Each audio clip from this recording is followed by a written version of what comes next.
Okay, so we recorded 25-minute spiel on what objectivism is not and the basic misconceptions and misinterpretations and misjudgments of objectivism and Ayn Rand. And it didn't upload. Well, it uploaded, but then it got deleted automatically apparently because it was too long. So we're going to do this in under 15 minutes, and it's going to be difficult, but we'll try not to go on tangents. Basically, the first misconception is about selfishness and what selfishness is and the incorrect connotations we've given to selfishness and the incorrect definitions and what it actually is and what it is from the perspective of objectivism and what Ayn Rand sees it is and what objectivists see it as. And I will read it in Ayn Rand's own words once I scroll back up to the beginning of the virtue of selfishness from page 105. We had this little thing on scrolling in the other video. Thank God we won't do again. We're not going to do it again. But it was funny. It was right. I leave ghetto sometimes, by the way.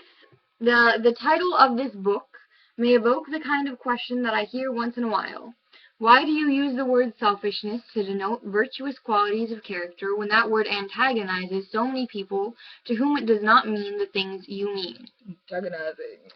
To those who ask it, my answer is for the reason that makes you afraid of it. But there are others who would not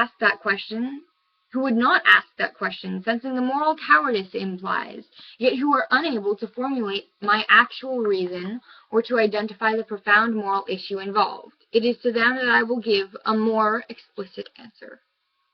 It is not a mere semantic issue, nor a matter of arbitrary choice. The meaning ascribed in popular usage to the word selfishness is not merely wrong. It represents a devastating intellectual package deal which is responsible more than any other single factor for the arrested moral development of mankind. In popular usage, the word selfishness is a synonym of evil. The image it conjures is of a murderous brute who tramples over piles of corpses to achieve his own ends, who cares for no living being and pursues nothing but the gratification of the mindless whims of any immediate moment. Yet the exact meaning and definition and dictionary definition of the word selfishness is concern with one's own interests. Which is interesting. Oh, God. Oh. Look at that guy. This concept does not include a moral evaluation. It does not tell us whether concern with one's own interest is good or evil, nor does it tell us what constitutes man's actual interests. It is the task of ethics to answer such questions. Okay, so basically I'm going to stop there, because there's a lot more I could say, and a lot more that Rand could say. But this is just the basics. This is just the basics. So basically, in today's society, people have interpreted selfishness as very negative, as having a very negative connotation. And they've adapted that and just kind of gone along with it, because it's what's easy to do and everyone else does it. But basically, Ayn Rand has this idea of rational selfishness. Which she says is redundant because selfishness can only be rational in today's philosophical atmosphere. People don't understand just selfishness. So basically, rational selfishness is just doing things that are in your own interest. Yeah. And to appease your morals, and do not defy your morals and values. Another misconception is that people don't understand what self-interest is, because some people think that it is in their self-interest to not do their homework because it is instant gratification of pleasure, and they're like, oh yeah, it's my self-interest, I get to do whatever I want, and I don't want to do my homework, so I'm not going to do it, and then they don't get into college, and then they end up homeless or something. This is the worst case scenario. But rational self-interest and rational selfishness is about taking into consideration your future and what is going to work in the long run. What Ayn Rand is really big on long term. because she holds that we think long term, and so we should think long term, and whenever we're planning or trying to decide what is in our self-interest, we need to think about how that's going to affect us in the future. Another common misconception is that Ayn Rand is kind of like screw the poor and the rich are great, which is not the case at all. And people are like, oh, she has characters that are rich and like not characters who are poor. No, it's not true. What people say is that all her good characters are rich and all her bad characters are poor, which is not true, because just look at the Fountainhead.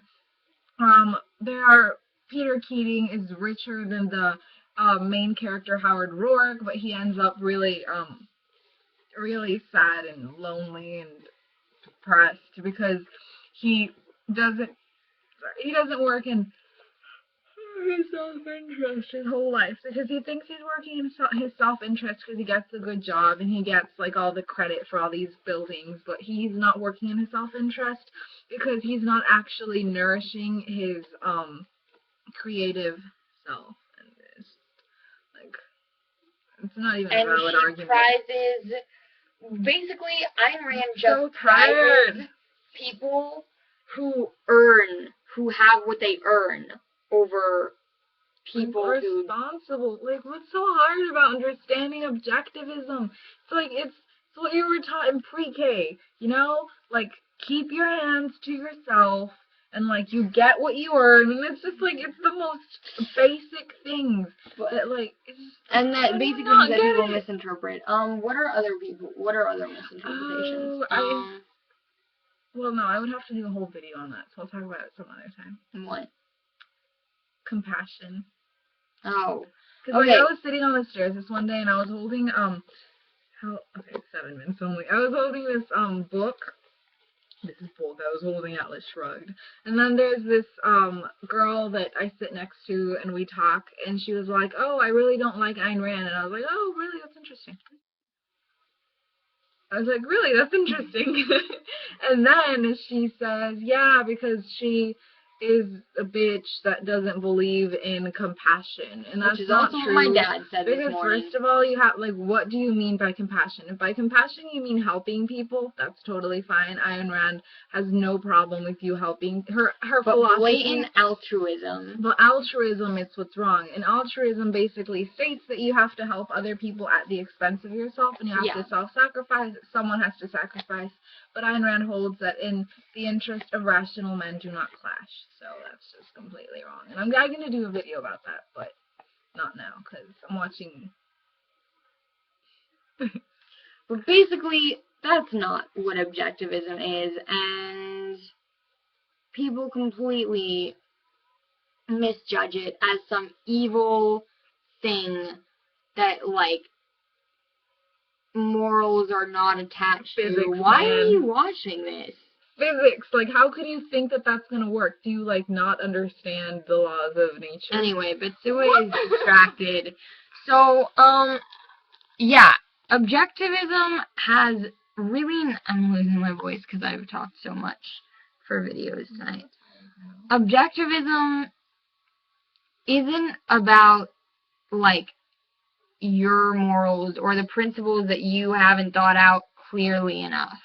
And if you don't like it, like, the really great thing about being an individual is that you don't have to have anything to do with objectivism. Crazy thought.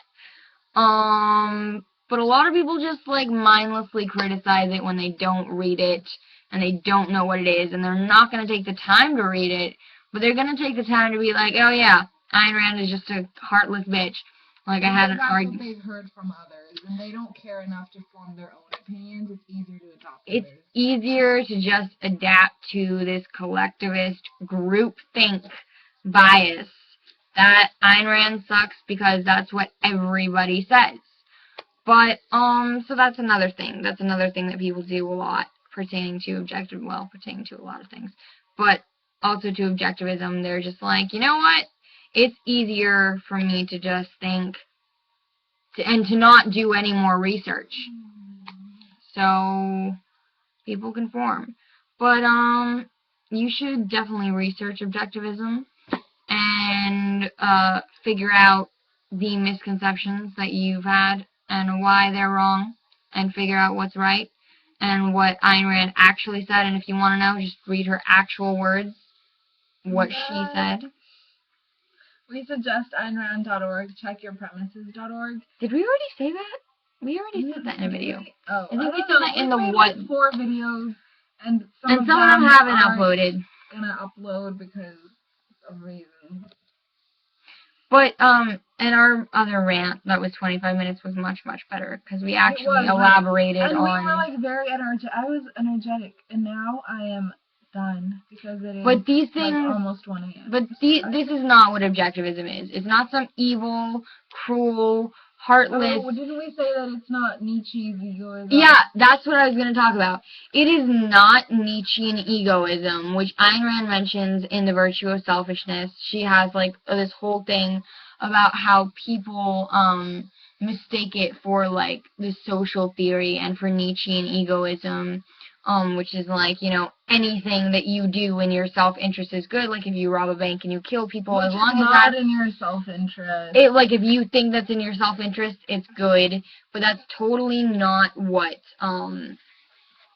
Rand is saying, or what objectivism is. She's not saying just do whatever you want, whatever you feel like doing at the moment. She's saying do whatever will further your life. Yeah, like do things for yourself that are going to make your life better. What is that quote? Do something today that will make you proud tomorrow. That will make your life better tomorrow, or something. Like that. That's like basically her thing. Right, that's good. And she says, one of my favorite Ayn Rand quotes is, value yourself, which means fight for your happiness. And there is nothing wrong with that. That is a really great thing to live by. And it's not like she's saying, push any motherfucker down who gets in your way. Well, she's kind of, I mean, not really. You know, she's not blatantly saying, hurt people, help yourself. She's saying primarily help yourself. And like she says, there is no clash in the interest of rational men. So, if you want to know that, then think up scenarios and apply the principles, because I'm not going to do it for you. So, research what objectivism is and what it isn't. Inform yourselves. This has been a rant on Rand. Mostly Ellie, because I'm tired. And she's watching some really crash test dummies. I don't know what's on, and I'm tired, and we're going to bake cookies. So we're going to make Christmas cookies now, and that's going to make me feel better. Bye!